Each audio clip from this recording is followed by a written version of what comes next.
Welcome, bronies! You are listening to the FOB Equestria Podcast, the official podcast of FOB Equestria. Today we have myself, Mish, we have Dizziest Beef, Navron, Silvermane, and your favorite neighborhood drill sergeant, Tweak. What up? Beat your face! Anybody else going to say hello? Hello, this is Silvermane. Stay frosty. Throughout the podcast. Okay. Today, we have a few topics, as usual. We are going to be discussing a few of the videos that have come out within the past week or two. One that's how much we hate them. It's open to debate. Dizzy, you hate everything. Shut up. And I do hate everything. You love me, don't you? You're interrupting me. This is my spotlight. We don't care! An Sorry. oldie but a goodie, and by oldie I mean not very old at all. And if you stick around, we have a really interesting discussion that you're going to love to listen to about if it's possible that the fandom could be killing itself. So, let's...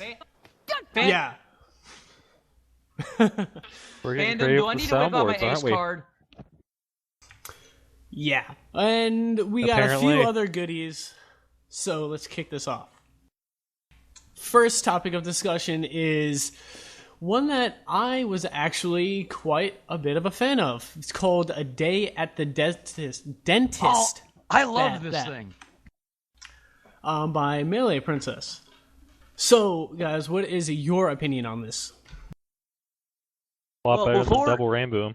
Yeah, yeah, obviously it's the animation was much better than Double Rainbow, but I loved it. I thought it's kind of exactly what you would expect from the fandom in that it's all our little fan determined personalities going in there. I think my favorite I think Minuet or Ramona or whatever you call her, Colgate, she's great. I thought it was funny. I loved it too. It almost washed the stain of Dusk's Dawn out of my soul.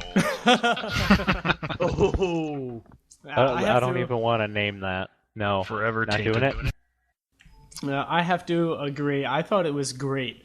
One of the things is that they actually got Vinyl's eye color correct, which is a rarity. Pun intended. Oh, you're funny. I don't think it was that clever. I do. Especially the Shut Wubs up, joke. man. You mad, bro? That and I really like the lovability of Derpy. I mean, I love the hair joke that she pulls with the her toothbrush. That was hilarious. No, I think my favorite Yeah. one was Lyra. How am I supposed to brush my teeth with hooves? The look I on need her- hands. Minuet. The Or look your on breast Minuet's smells like face clot. I when love Pinkie that Pie one. was talking. The look on her face when Pinkie was talking. That's all I'm gonna say. Apart from the fact that her eyes were derped the whole time, and that just really made me angry. Oh, I loved the epic eye twitch after Derpy drops the that was- hourglass. That's what I'm talking about. It stayed through the whole Pinkie scene. Yup. And who thought that Bottle of Jack reference was a little overboard? Because It was I kind did. of overboard, but it was... How do I want to put this? It made sense in context. It was sort of like an inside joke, and yes, it was considerably crass. As soon as I heard that, I thought of Kesha, and I wanted to die. I died a little bit inside hearing that reference. Of course, I still say I can't watch anything with Barry Punch without feeling bad because I killed her in my fanfiction.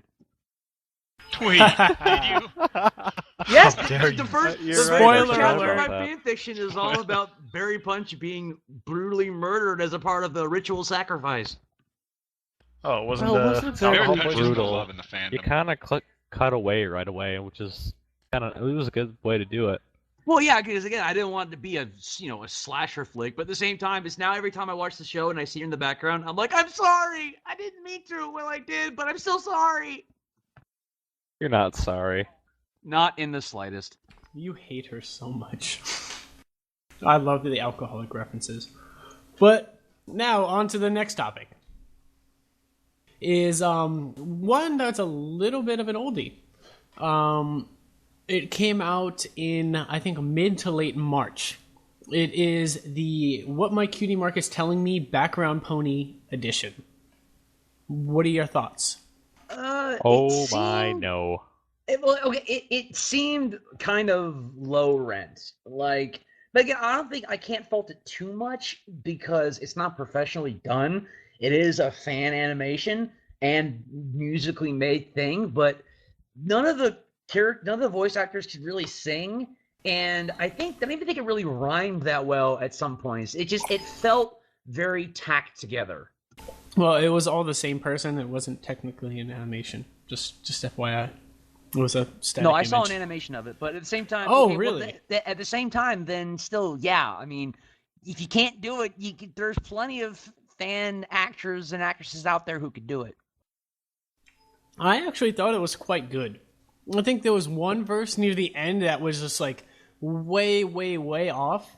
But I actually thought she had a really good singing voice. Granted, and she even admitted it, that her voice wasn't very varied in doing all of the voices for the characters, but I still thought it was good. Well, Silver, what do you have to say? 'Cause, I mean, you're obviously probably the biggest fan of all of us when it comes to animation. Yeah, I am. When I see animation, I really like to see, a little bit of effort put into it. And like that thing had like 2 minutes and 45 seconds of editorial comment before they even started it. So yes, it's that not was one of my favorites. biggest issue. You can do that in certain places, but if you're showing a video, don't put that much of a editorial comment into it. Yeah, I mean, I think it was a 4-minute video, and 2.5 minutes of it was just her saying, I know my voice isn't very good, and, I didn't make these lyrics, but I got them from somebody, and please don't criticize my voice, and I know they're not very varied. I'm like, just get to the song. I guarantee you, it's a really good song. Stop putting yourself down. Self-degradation is So my basically, job. you're saying, don't criticize me on anything about this.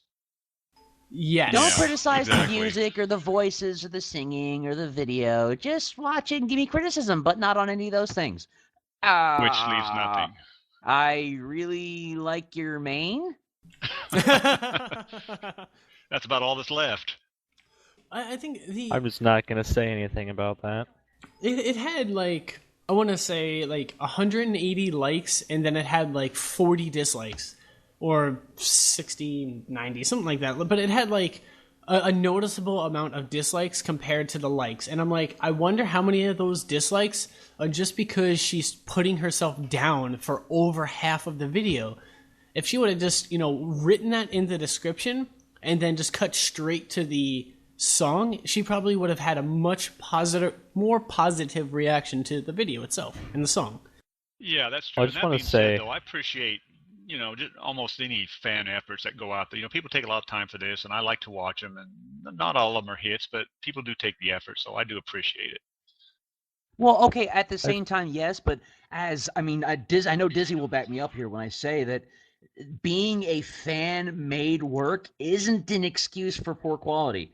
I mean, okay, well, yes. That's true. Okay, yes, I understand. I can't sing either, but then I'm not trying to make music videos. And when I first started writing, I couldn't write either, but I learned. And so just because something is bad or because something is not professional doesn't mean we can say, oh, well, it's okay. Same thing with Double Rainbow. Bad is bad. It doesn't matter how professional you are. But remember, just because you don't like it doesn't mean it sucks. Okay, I, for one, thoroughly enjoyed the song. I thought it was a great song, minus the one verse near the end where it just completely threw it off. But I thought her voice was great and that the lyrics were pretty strong. There's a corollary to that, too. Just because you do like something doesn't mean it doesn't suck. That is true. Exactly. But I think if you need a example of that, Mystery Science Theater 3000. Which I have probably 75% of all those episodes. I have As episode. do I. Internet Bro. I got them every on a box set. I think a couple years ago, Amazon was releasing them every 2 or 3 months, I think, and with the different hosts in there, and it was great. So I got a lot of them. I have all of them. They were so do I. awesome.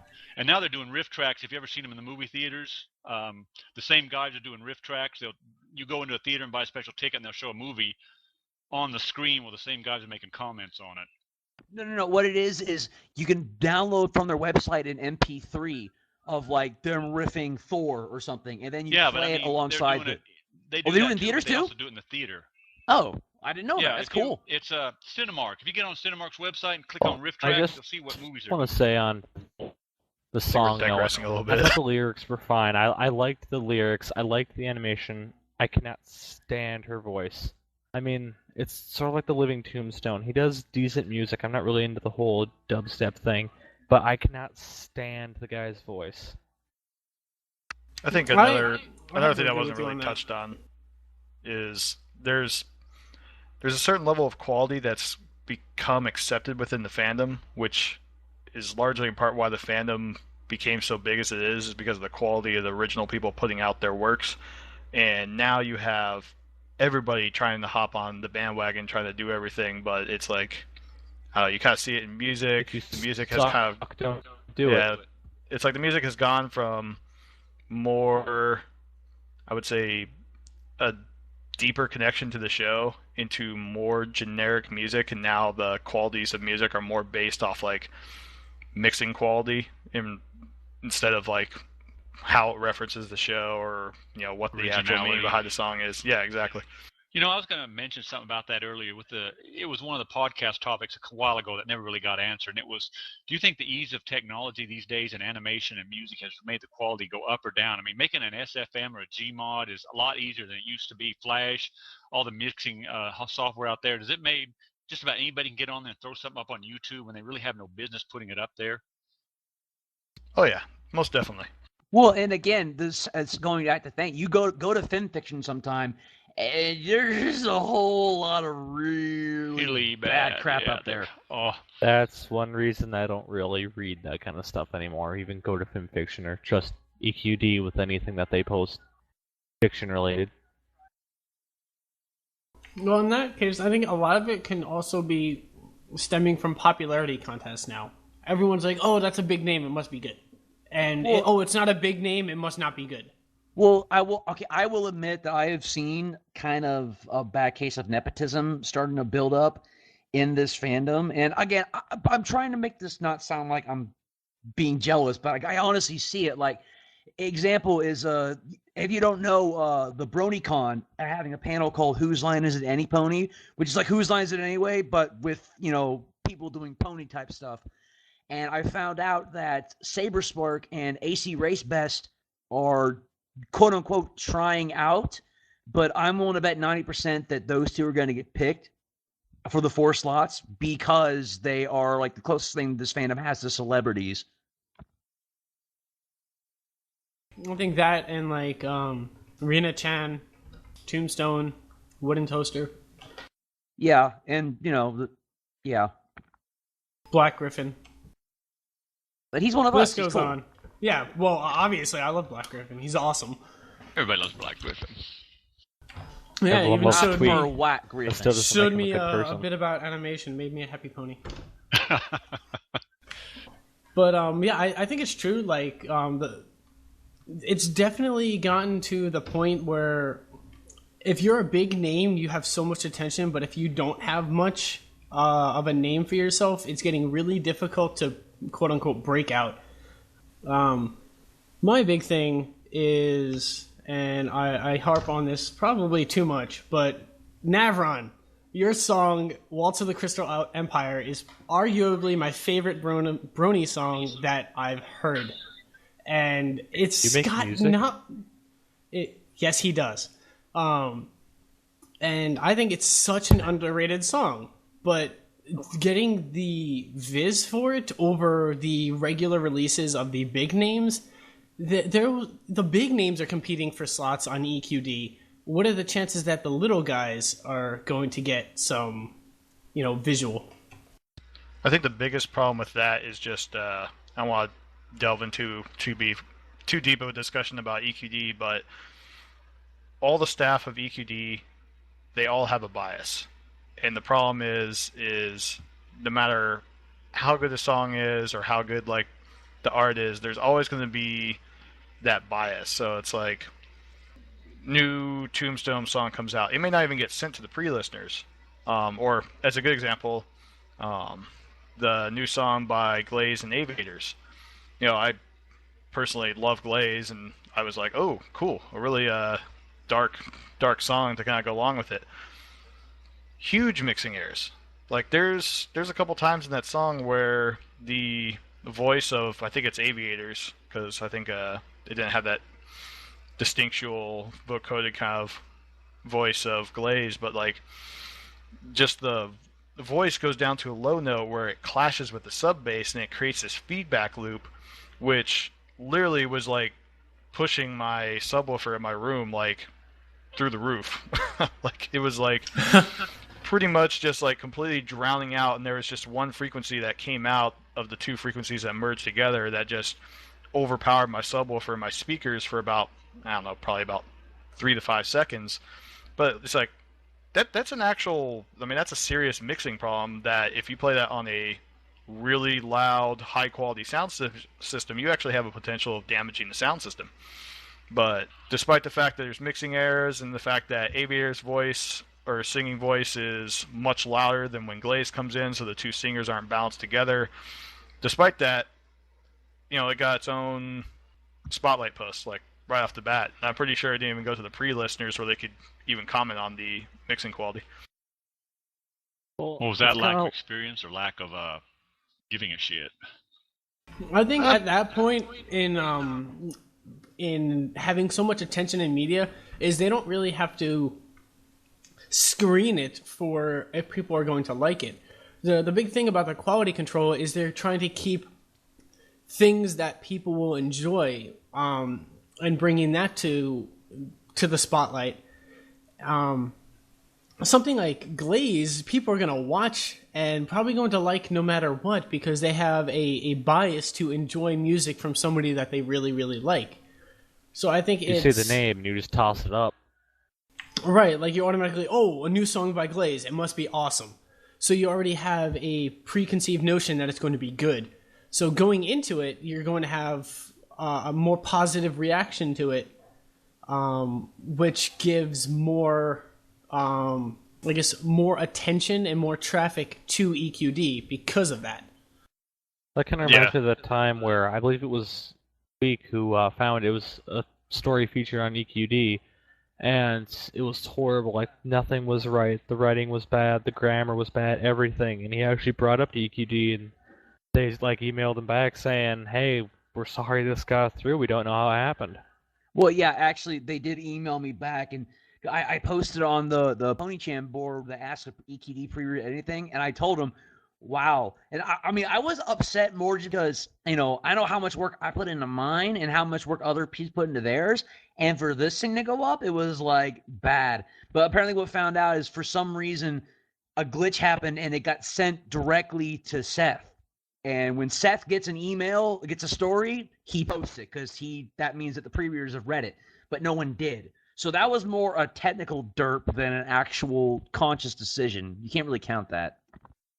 It's just the way my mind works. I'm crazy. Yeah, I know, what they do, I believe, is not intentional. I mean, I've met Seth. He's a really good guy. I don't think he's intentionally trying to,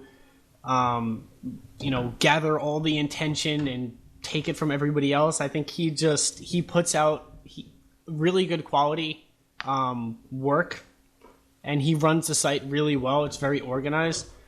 So I don't have any hard feelings. I just think it's just the way things unfolded that it's not quite ideal. That can kind of tie into the later discussion about just the fandom and its health in general, where, because you got the bias of people in the fandom, it's kind of like a never-ending loop where EQD has to satisfy that bias, but that only reinforces that bias, and then, it just keeps on going in a loop from there. This is called a feedback loop, for the record. Yep. So while we've kind of moved into that topic, let's continue it, considering that was our next topic on the list, of how the fandom is killing itself, or how it could kill itself. Okay, this is a very simple thing, and to stop it all, just one thing. Hasbro, I know y'all listen. You don't make you act like you don't, but you do. If anyone from Hasbro should ever listen to this, stop listening to bronies. We don't know what the fuck we want. I apologize for my language, but yes, we don't know. We keep claiming we want Derpy, and then Derpy talks and, oh my god, it's so offensive, and then we want more character development. Hold on. I'm going to stop you right there. The overwhelming majority of the fandom loved Derpy. 99.9%. Hasbro took out that Derpy speaking scene because a very, very small percentage of viewers were offended by it. A very small percentage. But considering Hasbro is considered a family company, they need to cater for everyone, not just the 99% majority. Everyone. That's why they changed it. That's punishment, guys. I will concede that. But I just had a point I lost, and I'll let someone else go, and I'll go back. Okay, yeah. I'm sorry. I just remembered it. I apologize. I know the reason. I think I know the reason why the brony fandom has such a tendency to blow up. When you look at My Little Pony: Friendship is Magic, so many things had to happen just right for this thing to be what it was. You got to think this show bucked so many trends. It broke through so many barriers. It surprised us in so many ways to become the show that it was. It wasn't just another generic money grab from some company. They actually put work into it. And that doesn't happen a lot in animation these days. And the problem is that anytime the fandom sees even the slightest little hint of something that could be construed as that, even if it's not, we freak out because we're afraid that the show that we love so much may be falling back into the trends that it initially broke through. I think I have that. It's a lot of the fans, and this is with Equestria girls, are afraid of change at all. We don't like Twilight getting wings. We don't like the ponies being human. We don't like any major change at all. And people freak out because they're comfortable with it. They've seen it for 3 seasons now, and any change at all is a threat to what they're comfortable with. Yeah, like it's to kind of support and to continue what both Tweak and Silver said. I think the big reason is that bronies have invested a lot of themselves emotionally into those characters. And any kind of change to those characters is unsettling. They fear that it might become the character that it might not be the character that we know and love anymore. I think the whole Alicorn Twilight thing, as much as I still dislike it, she's still the same character, but it's the fear of the unknown. Everybody is always so scared of change. It's human nature. We like consistency. We do not like change. So any change, especially something that you've invested so emotionally, is going to be distraught. You will become distraught over it. It's like saying, oh, well, I know you've had your mother your entire life, but we're going to get you a new mother. And you're going to be like, no! No! And thank you very much for bringing up my broken childhood. You're welcome. You're a true friend. A true friend helps a friend remember their broken childhood. That was the third verse, right? You're welcome. A true friend helps a friend remember their broken childhood. But I your think daddy never loved you. He left your mom. What, huh? That is touching up on But I think... Oh, continue. Touching up on like the kind of the comfortable little tiny trench that people kind of dig themselves into. Nothing can survive repeating the same pattern over and over again. And my favorite example to use for this kind of particular situation is, and don't start telling me about how you may or may not like this band, but Linkin Park, when they first came out, I like them. They were a huge hit. They never really changed their sound. So after like 3 or 4 albums, they pretty much kind of disappeared because, once again, they're just pretty much repeating the same formula, and eventually people are going to get tired of it. So no matter what, for the health of the show, the company and the animators and everybody that's involved in the show, they have to incorporate some changes, and they do have to make the show progressive so that it doesn't fall into that trap. Okay, you're absolutely right, and I want to bring up a point, not exactly a counterpoint, but a possible counterpoint. You use Linkin Park, I'll use Metallica. That's exactly what I was going to say. Metallica did, the thrash metal thing, but they evolved and changed not with the times, but with what they wanted to do. However, I know you yourself, Mr. Dizzy as Beef. You hated Saint Anger. You hated it, right? Who doesn't hate Saint Anger? I think it's a solid album. It's their worst, yes, but Metallica's worst is better than a lot of bands' best. It's better than Linkin Park's best. That's for daggum sure. Okay, I'm not gonna go there. The problem is, it's not so much that we fear change; it's that we know that when most shows and cartoons these days change, they change falling. Again, a perfect example: the Teen Titans. How it was that normal show, but then what? Now it's kind of chibi and more family and goofy and friendly and stuff. Now it's not necessarily worse, but it's not necessarily bad. I don't like it. But it's and you know why they made that change, because they thought that'd be more popular, and that is what bronies fear. We fear that the show will lose some of its spirit and that magic in an effort to make it more appealing to the mass. I have to agree with you 99%. Because if you think about it, now nobody's going to 100% agree with this, but what was your favorite season of Ponies? 2. I agree. 2 was my favorite. Now, was season 1 and season 2, how different were they? Were they exactly the same? They were pretty different. I mean, admittedly, I learned nothing. Drink cider, learned nothing. I mean, Discord. Yeah, possibly get shanked by a redneck, of course. I mean, Hurricane Fluttershy is in season 2. Yeah, I mean, season 2, it changed, but I think what we fear is sudden change. I think the idea is the like big thing. Season 1, they were going through setting it all up. Change. They were setting it all up. Season 2, they started experimenting. Like, if you look at the difference between season 1 and season 3, there's a big difference. There's no more letters to Celestia. The characters, obviously, they seem much more fleshed out, but they after are season 1, a bit... they didn't have to do that EI anymore either. So they dropped that requirement. That was why the letters were there mainly. Because if you have EI rating on an anime show, you have to have a lesson in each show. And they did the letters of Celestia as a way to get around that. So they dropped that. They didn't need to do the letters anymore. No, but like just overall, if you look at the topics, they're fairly different. And like if you look from 1 to 3, if you think season 3 would have been in as season 2, I think the reactions would have been much more drastic. Now, maybe drastically more positive, I'm not sure, because I think a lot of people thought season 3 fell a bit short of season 2, which I'm inclined to agree with. It was rushed. And just length alone.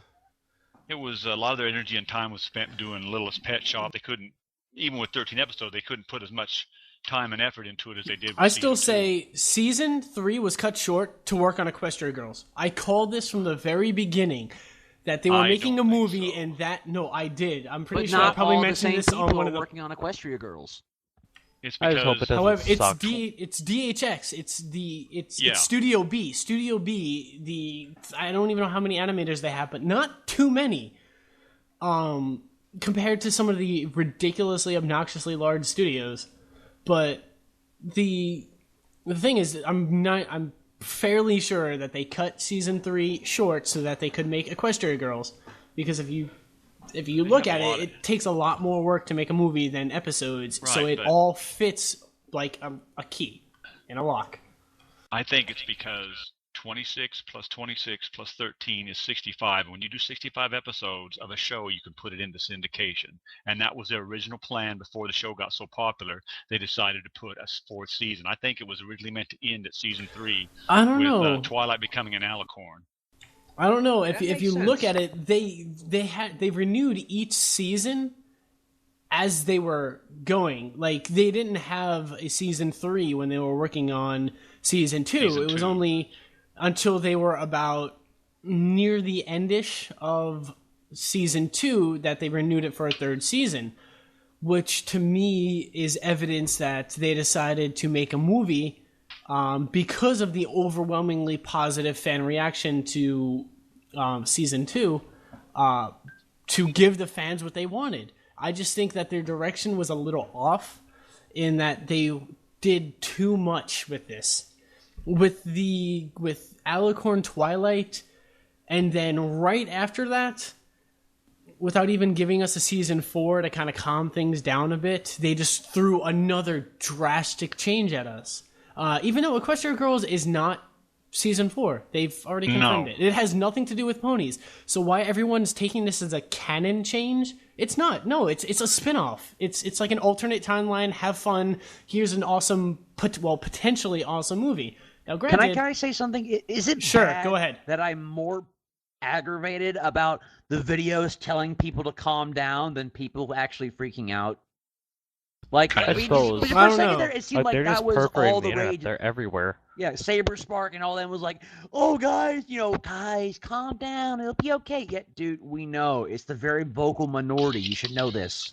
Well, As it always is.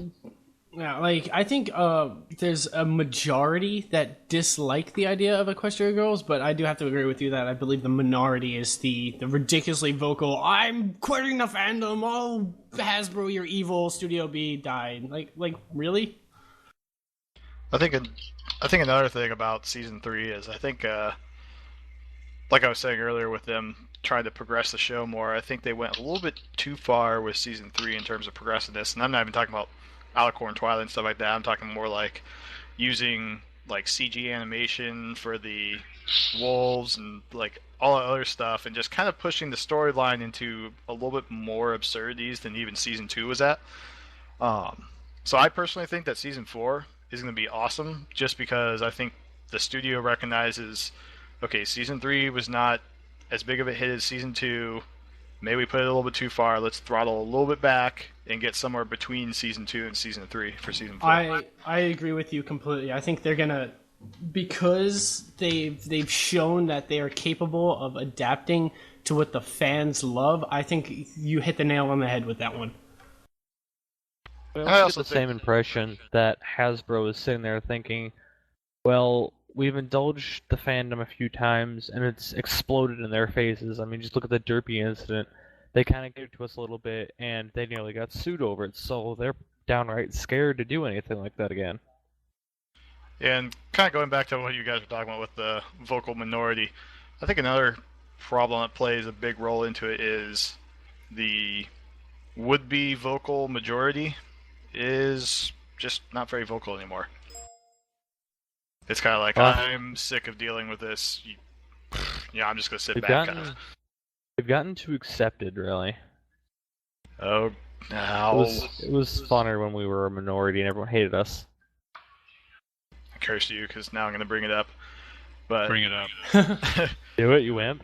I think what's really killing the fandom is the freaking motto, love and tolerance. That is, like... It bugs me because like everyone, or mostly everyone should know, it's not anything from the show. Like, there is no part in the show where they say, like, love and tolerance, or even go off the theme of loving and tolerating the, oddities of something else. That's not the point. The whole point of the love and tolerance thing was, it was a joke to be used against trolls to just kind of take them off guard. As in... Man, you guys are gay for liking this show. Oh yeah, well I'm gonna love and tolerate you. I'm gonna love and tolerate the shit out of you.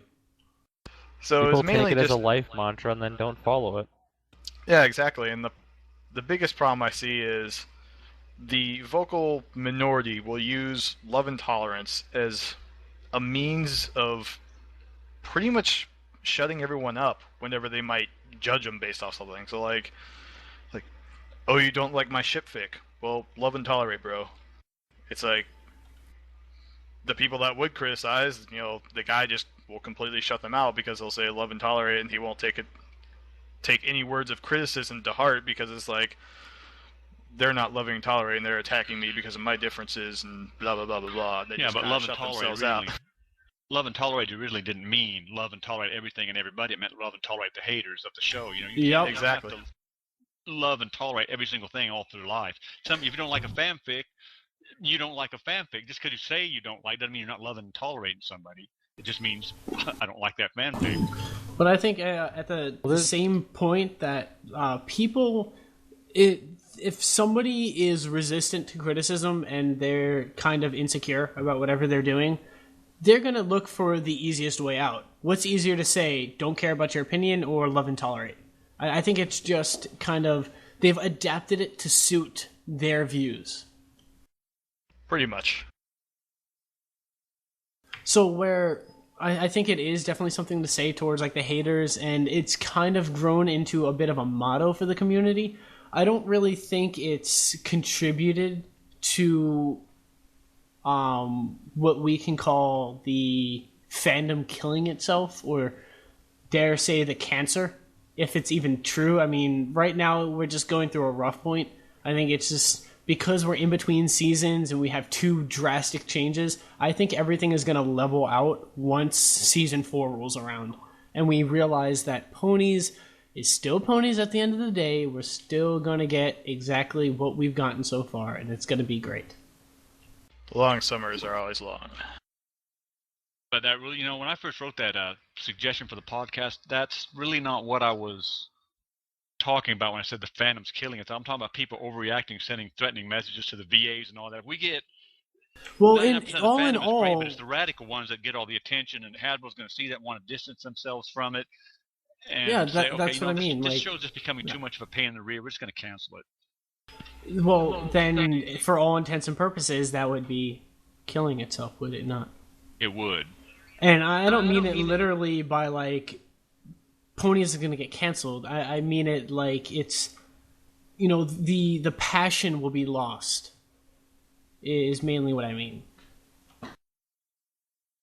As I was like what I said earlier, is the whole reason that I think the love and tolerance thing kind of plays into it is, with the fandom freakouts and everything like that, a lot of people are not really speaking out and trying to correct the people that are wrong, because as I was saying, like the people that are in the wrong are kind of shutting themselves off by using the love and tolerance motto as an excuse. But like, just like an example, like the supposed death threats that were made against DHX or Studio B because of the Equestria Girls spinoff, it's someone's going to say something about, why the heck are people making death threats, and then the people that are super angry about it, it's going to be like, love and tolerate, bro. I mean, like, I forget who it was, but the creators of Evangelion, I mean, he got death threats for making the movie the end of Evangelion because people didn't like the ending. I mean, people are going to overreact either way. I think it's just disregarding them and having a thick skin towards them. Yeah, I think in conclusion, basically, the whole issue is the vocal minority are getting more vocal, and the rest of the people just don't really want to deal with it anymore. I mean, that's kind of why, like, us military guys don't really get affected by this so much, because people like Tweak train us to be tough-skinned. Nothing really gets to us. You're welcome. Yep. Well said, I mean, Tweak. it's kind of funny looking at it from that perspective, because the one thing that always shocked me was, I'd be on like leave, like say it's Christmas holidays, and my family's just stressing out over the Christmas holidays, and there will be a fight that erupts over like, you didn't buy the right kind of cheese, and I'll be like, what the hell serious? is the big deal? Like, why are you guys fighting over cheese? Like, are you guys honestly like, why are you getting so heated over this super small thing? And I think that's kind of what makes it more tough, just looking at this whole situation from our perspective, is a lot of these situations that the fandom is completely freaking out over is really, really minor stuff to us, and it's not going to affect us because we're, as you said, we're thicker skinned than that. Shrug off things that in the big scheme of things, it's really little, but it's got it impacts people very powerfully. And for us, we kind of just learn to rub it off. I mean, okay, they're making a movie that's making ponies into people. That's how I view it. Oh, it might be good, it might be bad, but it's still not. Ponies isn't going anywhere, so why is everyone blowing up over it? On the downside to that is like, I don't think that or in a way, I think we've kind of lost that perspective of what it was like to be a civilian in these kind of situations and actually freaking out over small stuff like this. Like, Yep. I can't remember I don't want to be a freaking civilian out over, again. Yeah, it's like I can't remember freaking out over cheese, but like I can definitely remember a few times where I would freak out over the stupidest stuff when I was growing up. Yep. So, I guess now is a good time to move on to our next topic. Silvermane, would you like to discuss about the BronyCon Formation March? Yes, I would. We've got just about all the names we need. I put down 30 names as a tentative amount. We could probably do a little more or a little less. Like I said, we're in charge. In fact, they took everybody's, on the admin panel, they took everybody's name off of the formation march except for me and Tweak. So we're like 100% in charge of it. They wanted T-shirts made up so we could like stand out and everybody have the same kind of T-shirt on, and that's an issue I'm working right now. So if anybody that's listening to this and is former military, current military, maybe even our JRTC military in the future, send me your name, put it on the podcast, do something, put it on Skype, and I can get your name on the list because they want it by tomorrow. And I've got 25, I think, right now. So just a few more, and I'll put the names on, and everybody will be happy. And it'll be sunshines and rainbows all the way up till BronyCon. You do know that this is going to take more than about 10 minutes to edit, and it's probably not going to come up until like tomorrow. Fine. I said I've got it now. Like they'll be happy. I'll be happy. They'll get the names they want. I'll get attaboy, and everybody will be happy. But the formation march is definitely a go.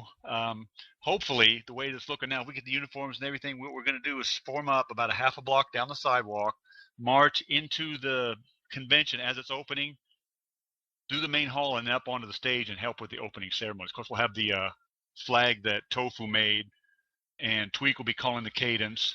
I am totally going to be the guide, so nobody try to call it. It's going to be me. I got dibs on Elm the leader. Okay. Who I said don't care, but y'all guy? better sound off, because if I'm loud Totally in the entire me. formation, there is All right. something wrong with you. The only thing I am I totally haven't going to be really the guide. figured out yet is how we're going to do a little bit of rehearsal before this starts. It won't have to be much. Especially for us Navy guys, we're not we're not exactly that experienced in drilling after boot camp. Well, you just stay. Nobody is. Yeah, most soldiers aren't either. Marines are. So The most speak we'll have for to do is yourself, write- Army, Navy, Air Force. The most complicated thing we'll probably have to do is a column right facing march, but those are easy. And I'll have to talk to you later about seeing if I can get my name jotted down just in case my I kind of deployment already date have gets you pushed on to the there. right. Okay, that's good. Let me look and see here. I got the list up right about. Let's see, where is it? Sign up sheet for formation march. No, I do. Navron, you're on there. You're right above Chaotic Harmony and right below Jack Shine. All right. I don't think I ever really signed my name on that list. It's one of those things. Wait a minute, we have a forum? Did you just say you didn't? He did. I did. No, he didn't. No, he didn't. He went there. I did. What are you gonna do about it? Nope. Don't make me stop this podcast. Do it. Just do I it, will you turn win. this podcast around. Yes. That's what I was getting at. But one thing we might remember about the formation march on Friday morning, this BronyCon is going to be bigger than last year. I imagine there will be mainstream media there, at least local Baltimore stations. We are mainstream media. Exactly. So, we're going to be probably on TV. If you don't like it, yeah. it's going to be awesome. And make sure you shave and have proper haircuts. Yes, please. And if you show up in uniform, I will personally I will chew slap you your in the butt. face. I will. Nobody's.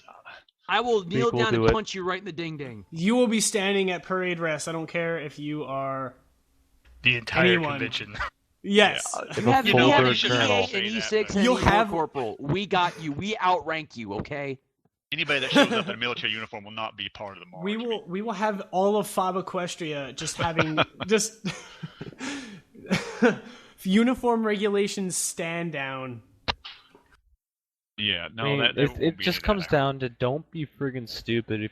If you're not in compliance with what we're saying, you're not getting in.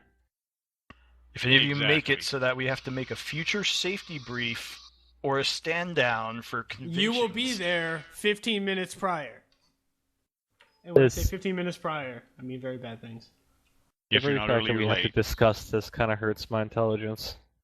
We better not have to make a PowerPoint presentation on this. Oh formation God, march. no! There will be more than Oh, just one no. PowerPoint. There will be a series of PowerPoints. And the only other thing we got is a charity run, and I'm still working some issues on that. It's really hard to find a place to run right there by the convention center, but I've got a email out to I don't want to say too much about it because it hasn't been approved yet. I got an email out to a professional organization that's right across the street. I won't say which one it is, but if you look on Google Earth, you'll see it about doing the charity run there. So if I get an answer back from them next week, I'll go ahead and make it official. Charity run in early August. Yeah, well, it'll be in the morning. Exactly. Plan Hey, your please showers do this at, like, accordingly and either don't Think of be it at the con as after training run. for deployment. But Yeah, that might that work. doesn't make me feel better. One at a time, please. That doesn't make me feel better. We need to do this like either 4 in the morning or midnight. Well, this is the Hey, military. no crap. When I was in Kuwait for a month, we did PT at about 04. Like, that's when we started, because that was the only time and it was actually cool enough to do PT. But I know that feeling. but yeah, I don't think that's gonna fly in Baltimore, Maryland, at a convention. Just saying. Yeah, We'll see see. Brony's having a lot of It's- Brony's having the discipline enough to get up that early. That's probably when people are going to be going to sleep. That's my point. It's a convention. It's not fun until you're calling mass cadence at 2 in the morning. I've done that. It is a To friggin' a- riot. To a bunch of sleepy civilians. I was Yeah, in tech I school recommend at the against time, it just man. because of the potential noise complaints. Where it's going to be held, there will be no noise Dude. complaints. I promise. Okay. Well, we're good then. But Oh. we're But, not going to run in yeah. cadence anyway for the run. It's going to be a charity for a organization called Luke's Wings that gives transportation to back and forth from the hospital to wounded veterans. Oh, that's very nice. I'm just saying, calling mass cadence at 2 in the morning Oh, that's awesome! while I can't walking wait. back through tech school base is really fun. You know, you're just waking everybody up. I guess, does anybody have anything else to say about the formation march and potential charity run? Apparently not. All right. Michelle, if you don't mind, I'd like to talk about the other charity that's going on. Please do. All right, so if you're a regular viewer of our podcast, you already know that we've been steadily putting out the Kiki's charity album that a bunch of musicians are working on, but I'm just going to shed some more light on the charity album in general. Right now, there is a Indiegogo campaign that is solely meant to raise the funds in order for us to produce this album. So this is not a Bandcamp produced album that we are creating.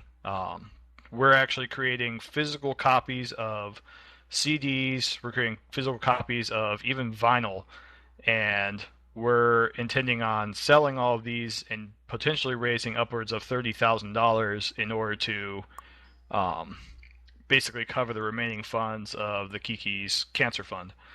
So we need your help in raising just the initial cost of being able to put all of our songs to a mastering engineer and actually buying the physical copies of the CDs and the vinyls that we can burn these onto. So right now there's an Indiegogo campaign. We'll provide a link in the podcast description. Head over there.